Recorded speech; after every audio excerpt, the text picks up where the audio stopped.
You're welcome back, and of course, I see loads of comments on the scholarship issue, and of course, I'm going to share them. You can keep yours coming because it's a matter that virtually affects everybody. Everybody wants to build his or her capacity, and if the government is supporting you, then it's a welcome. But when it is abused, that's where the challenge comes in.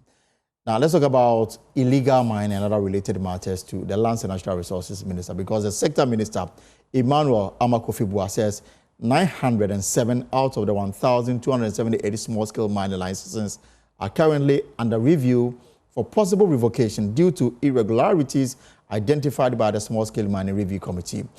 Speaking at the Government Accountability Series, he stated that a similar exercise is currently ongoing to review large-scale mining licenses to ensure compliance. According to him, these measures are aimed at sanitizing the mining sector to promote transparency and sustainable operations. In the fight against galamsey, it must be noted that 55 small-scale mining licenses issued during the transitional period were revoked at the beginning of the year. Additionally, 907 out of 1,278 licenses, and these are small-scale mining licenses, are now under review for possible revocation due to irregularities identified by the Small-Scale Mining Review Committee, chaired by my able Deputy Minister. A similar exercise is currently ongoing to review large-scale mining licenses to ensure compliance. These measures are all aimed at sanitizing the mining sector to ensure transparency and sustainable operations. In collaboration with other agencies, including the Ghana Police Service, the Ghana Armed Forces, and the National Security Secretariat, and I must say that I've had a full cooperation of our various sector ministries, and I want to take the opportunity to thank them for their cooperation, including the Attorney General. 425 excavators and other machinery have been seized. We have also made 1,345 arrests nationwide since we started, and prosecutions are steadily progressing. In collaboration with the Ministry of Transport and the Ministry of Finance under the GRA Customs Division and the Ports and Harbors Authority, we have initiated a proactive tracking of all imports of excavators and earth-moving equipment from the point of entry. So far, 1,200 excavators have been impounded, pending validations before clearance at the port. We are also developing a centralized digital platform named the Ghana Mine Repository and Tracking Software that has been deployed at the Minerals Commission and is at an advanced stage to support this initiative.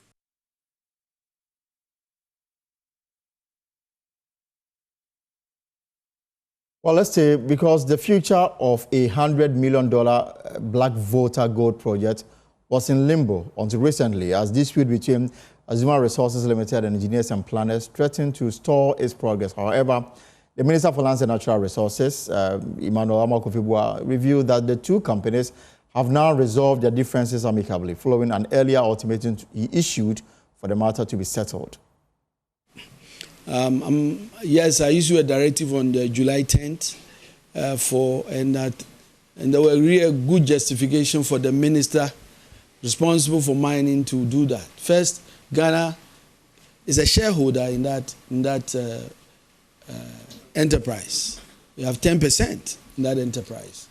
Any delay in continuing the exploitation of that resources affects the people of Ghana directly in terms of revenue, taxes, and empowering the people in those areas. This particular lease has been given for over 5 years or so. And so, first, it was within the minister's right to make sure that we address the issue.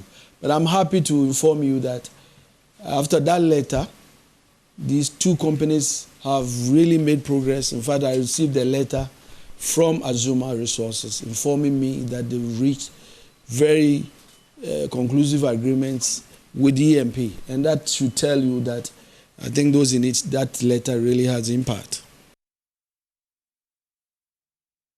Well, the minister again reviewed that over the past 6 months, government has successfully negotiated a deal that will see a major mine return to Ghanaian ownership by March next year. He said the Mahama-led administration is committed to ensuring that the people of Ghana are the true beneficiaries of the nation's natural resources and have ownership of large-scale mining operations.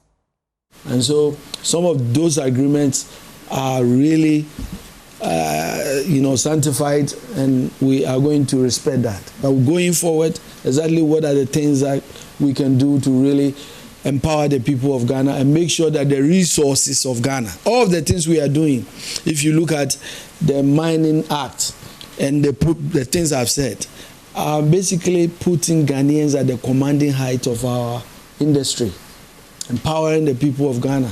This was the vision. So the vision of our founders, that we must get to the point where the people of Ghana are the real beneficiary of these resources. And I believe that me and you, our time, we must make sure we push. And this is what the president is fighting for. And when the president says that he is making sure that large-scale mining companies, and I'll tell you, already just in the last 6 months, we've been able to negotiate, and just by March next year, we are going to get a mine that was 30 years old back in the hands of the people of Ghana. And we believe that that is in the right direction. And that's why we are doing all these reviews and policy reviews. Now, on the Blue Water Initiative, the minister says the next phase will be to focus on dechemicalizing the water bodies to restore them to their pristine conditions. To address the challenge of water pollution by illegal mining activities, the Blue Water Initiative was launched within the first 120 days in line with the government's manifesto promise. So far, over 450 personnel have been trained and deployed. I'm also happy to announce that the second batch of 530 blue water guards will be graduating just this Friday, 25th of July. The target is to train 2,000 blue water guards personnel by the end of the year. The deployment strategy for the blue water guards is non-confrontational. They act as intelligence officers and also engage with local community to raise awareness about the importance of environmental conservation and the negative impacts of illegal mining. I think already it is very clear that we are seeing the very positive impact of the presence of these blue water guards in our watering areas. The second phase of the Blue Water Initiative will focus on dechemicalizing the water bodies to restore them to their pristine conditions. Feasibility studies are steadily underway. All right, so that's the Sector Minister for Lands and Natural Resources, Emmanuel Amakofibua. Let's pick the thoughts of Awula Sewa, who is with eco-conscious citizens. So Awula, the minister says 55 small-scale mining licenses revoked as at the start of the year 2025. Over 900 small-scale licenses currently under review, with the possibility of them or more of them being revoked after a review of the exercise. Large-scale mining licenses also under scrutiny as part of broader reforms to ensure responsible mining in an environmentally sustainable way. 427 excavators seized in targeted operations against illegal mining across various regions. More than 1,000 arrested during the exercise, with ongoing prosecution to hold offenders accountable and deter future violators. And of course, 1,200 excavators impounded pending validation. Something has been done. Something obviously has been done, isn't it? Nobody is denying that something is being done. Nobody is denying that efforts are being done. What is being said is that the president himself has admitted that there's a national emergency. So when there's a national emergency, urgent steps have to be taken. We acknowledge what is being done. We appreciate it. But does it go to the heart of the matter? And that is why UTAG, for instance, has written to the government asking for certain things to be done, failing which they may have to embark on industrial action. In the run-up to the election, the president promised a targeted state of emergency. That hasn't happened. The president promised the revocation of LI 2462. That hasn't happened. We are pleased that the licenses are being looked at. But what we are talking about is not just licenses. It's a question of monitoring and ensuring that persons with mining license go according to the parameters of their license. So do they have all the equipment they are supposed to have before they start operations? Are they complying with the terms of their license? That is what is crucial. But in the meantime, so many other measures need to be taken. We need a targeted state of emergency. Even some of the forest reserves, which we claim to have got back, we know that forestry officers have been attacked there. So much as we commend what is going on, it is not enough. And you talk about the Blue Water Guard. Right. Fantastic. But what can they do when the environmental activists are armed? The other matter perhaps we can talk about is the excavators. I mean, so many excavators seized. And I remember, if you remember what the Dr. Hanabisu said after impounding 40, the next day he went there and 37 had been taken out. It is not just enough to seize them. And then you seize them today, you make noise about it, and the next day it is back in the forest. But this is a pattern. It happened under the previous regime where the excavators flew with and disappeared. So when the excavators are seized, they should be handed over to somebody. That person should be held accountable when they disappear. But the bigger question is, why are we allowing excavators into the country when we know that they are not being used for construction? They are finding their way to the forest reserves and decimating our forest reserves. In fact, 10,000 of them are awaiting clearance at the Tema Port. Yeah, that's what I'm saying. We're not serious. We need to pause the importation of excavators. Excavators have very limited use. We don't need thousands of them. How much construction is going on? There are enough in the country. So stop the importation of excavators because they're finding their way straight to the forest reserves. Even when we say we are tagging them, I'm reliably informed that they're sometimes able to supersede the tagging system. So let's stop the importation of excavators because they are being used to decimate our forest reserves. We know that. Second of all, when they are seized, you hand them over to responsible persons. If they fly wings and disappear, those persons should be held accountable. You know, what is happening is like a joke. We don't seem to appreciate the gravity of the situation. The fact that we're on the verge of a catastrophe. And if we continue like this, you know, we'll all be poisoned.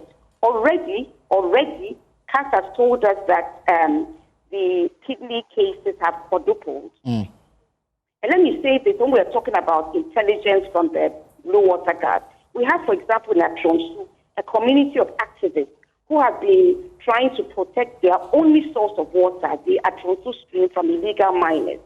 They have been making complaints to the police. I myself have made some, and nothing much was happening.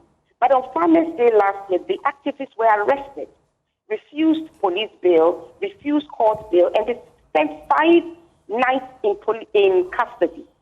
Now they are being criminally charged with allegedly destroying 2 excavators, which they denied, and they've been going to court each time the police have not completed their investigation. So one would wonder why there was an indecent case in refusing them police bail when investigations had not been completed. So we are appealing to the Inspector General of Police to drop the charges against the Atronsu 5 and investigate the matter so that it would not seem as if the justice system is being used to intimidate activists who are trying to stop the canker, who are trying to stop the ecocide in their community. And then the minister spoke for over an hour. I did not hear the LI taking another life in Parliament. Parliament will hear the presentation of the media review. After that, they'll go on recess. It looks like you won't have what you want as far as the revocation of the LI is concerned. You see, that is why we are asking whether the political will is there. There's a lot of rhetoric. We run forest reserves here and there. We have Blue Water Guards. We do this and we do that. But is the commitment really there?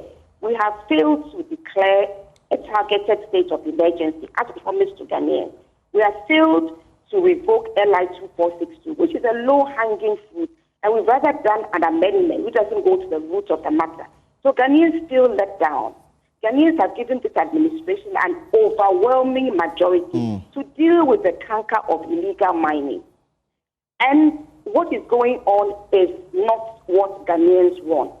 In addition, highly placed persons have been named as being complicit or actively involved in illegal mining, and nothing seems to be happening to them. Yes, the Attorney General has referred 2 persons to Ioko, but many more people, including the Iowin parliamentarian. We know everybody is innocent and so proven guilty. But the fact of the matter is that he has been reported as being involved in illegal mining. And we don't know exactly what action is being taken. Well, I guess for now we can only keep talking and we can only keep reminding the policymakers to do something about this, because it is still... has to stop, and that is why UTAG has taken the lead to write to the government and to give them things that have to be done, failing which they might be compelled to call for industrial action. We commend UTAG for taking the lead, because this problem can be solved. Illegal mining can be done away with. Ghanaians do not have to be poisoned. We do not have to have our water bodies being poisoned. So when we are drinking water right now, we don't know whether it's poisoned or not. The food we are consuming, the food chain has been contaminated. So when we are consuming tubers, consuming whatever, it could be poison. So we need to take urgent action immediately. And we commend UTAG, and we hope that the government will take heed, because the president has recognized the fact that we face a national emergency, and take the necessary measures. A state of emergency is necessary. Revoking LI 2462 is necessary. Pausing small-scale mining is necessary. Not just small-scale mining. Everybody involved in mining. The monitoring should take place. And we must pause the importation of excavators. All right, Olasaba, thank you so much for your time this afternoon. Of course, we heard the minister, speak to a number of issues, including what government has done so far.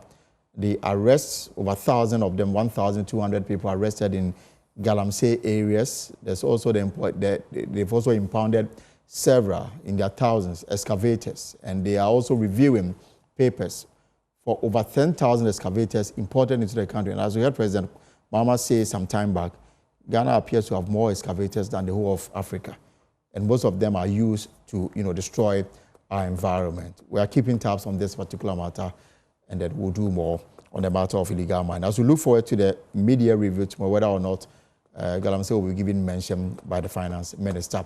But let's move away from Galamsey and talk about IT. Now, as the urgency grows for African businesses to rise, innovate, and compete in today's fast-paced, tech-driven global economy, conversation like this couldn't be more timely. Now, let's talk about this. And joining me in the studio is Ebako Bukwele, Chief Executive Officer of MKNet Consortium and Emma Tech Academy, 2 leading institutions at the forefront of Africa digital transformation through tailored IT solutions and cutting-edge training. Emma Tech is equipping young people with industry-relevant skills whilst helping businesses unlock growth, efficiency, and innovation. At the heart of their mission is a commitment to bridging the gap between Africa's business needs and technological advancement, fostering sustainable economic and societal development. And he joins me in the studio for us to throw more light on it. Mr. Bakwele, good afternoon and good to see you. Good afternoon. How are you doing? First time in Ghana? Yes. So how are you finding Ghana? Have you had a taste of jollof or any of our local? That's the first thing I actually ate when I got here. Jollof. The evening I landed, jollof was presented. And so what conclusion did you come to in terms of comparing it with the others on the sub-region? Well, I was born in Cameroon, so we have our own type of jollof. But, okay. I'll say you guys you're still coming up. That's the competition. Okay. It was beautiful. It was delicious. It was delicious. I'd say it's definitely the same level. African cuisine is the best. I think we share a lot of similarities, culture, food, yes, and a lot of things on the continent. When I'm walking down the street, I went to the market, the largest market yesterday in Accra. I felt like I was somewhere in some market called Kumba, Kumba Market, for my village where I grew up. It's just beautiful. Africa is exactly the same. I also call it the motherland. But we are not linking up well. So that's the problem. That's the problem. In the ecosystem, we have to definitely connect. Anything that can connect it in a very great way is information technology. We have to be able to spread it out there educate our young ones, get them up to scale with what is going on out there. My 3-year-old son, in the United States, the type of things he can do with the computer is crazy. Every time I'm sitting and typing things, he always comes in and tries to touch things. 3 years. Yes. So think about that.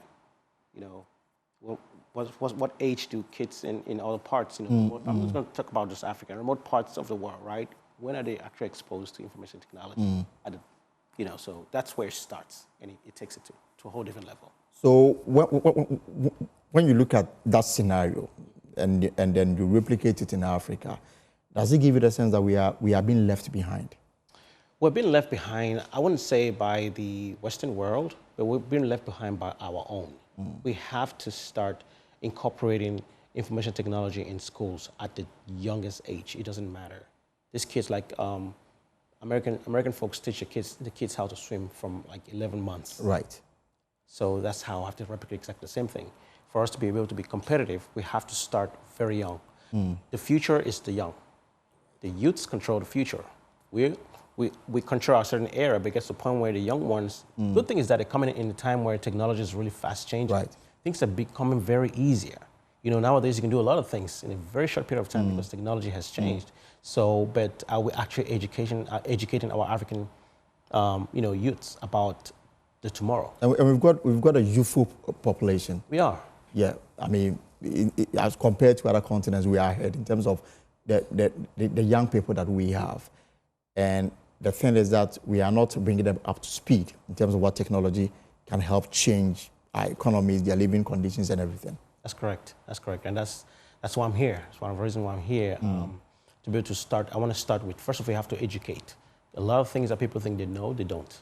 There's a lot of things, it goes down to a little bitty detail, but then you have to start, first of all, the baby steps. Educate the community about what they have to do, what they need to know about certain things at your job, when you go to work, at home, with your phones. What do you do with your phones? Most of these phones nowadays are all smartphones where you touch it, Right, everything is there. Back in the days we had it wasn't like that. Touch screens, Things have changed. But how are you using that computer system in your hand, to change your life?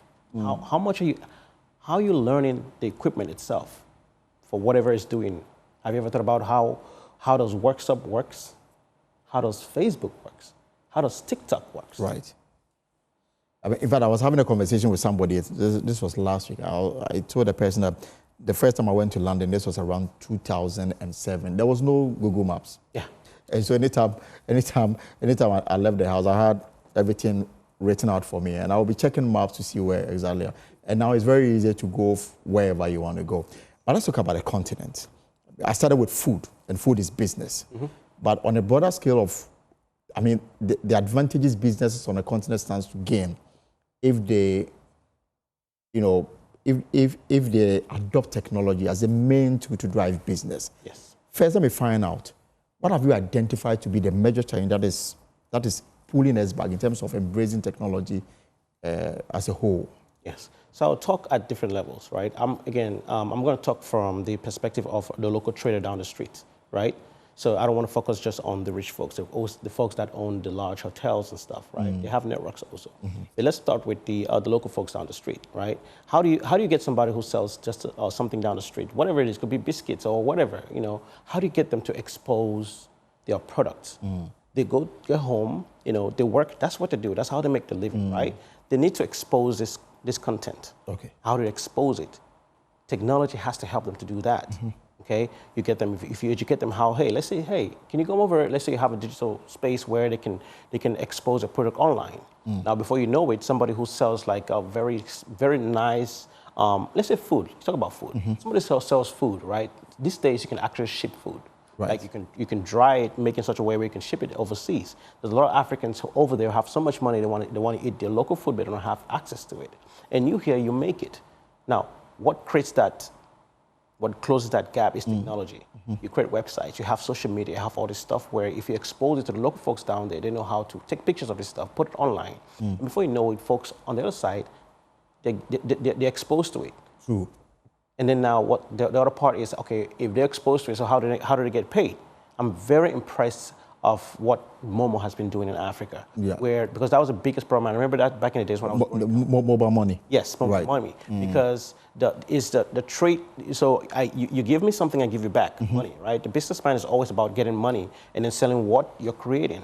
Now, back in the days, it was very difficult to get money, right, to transfer money because not everybody had money to go open a bank account. And the risks involved in it. The risk involved because can come in the next day, the bank account is closed, the money is gone. But nowadays, they have this Momo where people can easily transfer money, which has really, really, really changed Africa, the way money functions, right? But that's not all.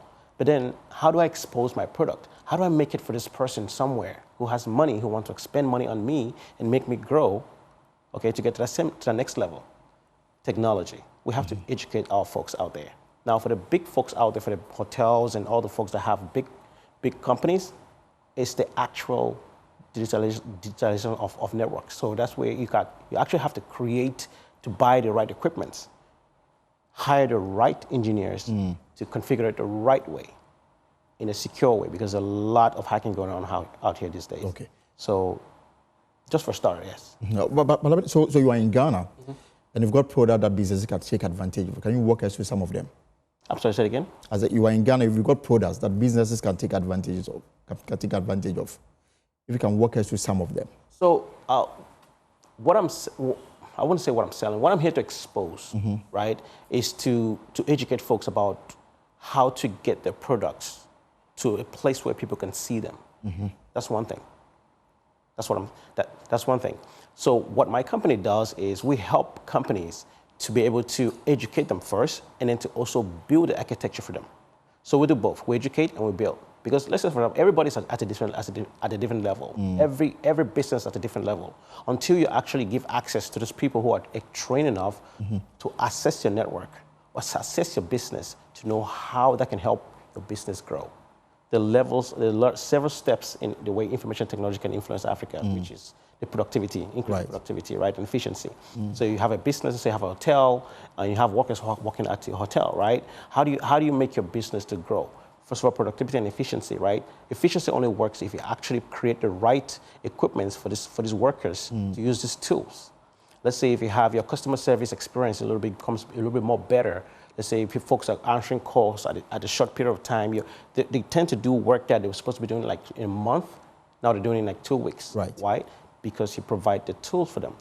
Now, for these tools to be able to be available, you have to have a solid network that is built at the back end of this company before you can implement it. We don't have much time, but how long are you in Ghana? If somebody want to get in touch with you, how would a person be able to do so? Oh, definitely. My website, www.mknet.consulting.com. We have our information in there. We have an email, they have a phone number, and just hit. And whilst in Ghana, is there a clinic you are hosting where people can come, ask questions, get to understand how you can help them get their business to grow? So definitely, the forum I created was at the UNIMAC University, which I spoke with some students. I actually personally spoke with students one-on-one, in person, and that was exposure that I had. But definitely, for now, they can definitely contact on the website. All right. And I definitely have to create time to come back and definitely meet people in person.